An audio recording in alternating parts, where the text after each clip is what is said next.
We don't always talk about the weather on CoastLife, but when it's important, when there's a little danger, we want to bring in our experts. This is Chris Mastrobuono, our meteorologist. And Chris, we've got storms off the coast. What is that setting up for us here on the coast? Yeah, so we've been talking all week about Hurricane Erin. Where's it going? It's the center of the storm is actually pushing out to sea. It's actually moving to the northeast, and it's about 200-300 miles out to sea, but it expanded. It's so wide, the wind field is so wide that we're seeing effects here on Delmarva in the form of some tremendous wave action, and the wind field of the storm is so large, it's creating some high surf, and in turn we're going to be dealing with some inundation along the coast, and we're already beginning to see some flooding in those back bays, and that's really going to be the issue going into this evening.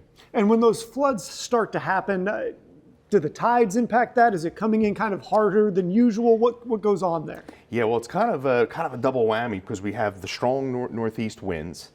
We have surf 8 to 14 feet, and that's coinciding with the high tide this evening. So that's when we expect kind of the worst flooding along the coast is through Thursday evening.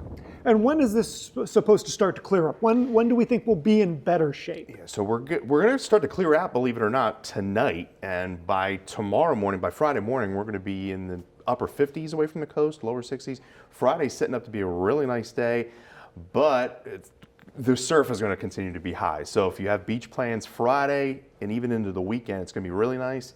The surf is still going to be high. I mean, we're still going to be dealing with waves upwards of 6 to 10 feet into Friday, and then that dangerous rip current threat is going to linger kind of into the weekend. So kind of don't get fooled. If you go to the beach, maybe it's a great day to sit out, but you're probably still not going to want to be spending too much time getting into the water, if at all. You've got rip currents, big waves, things that people should be aware of.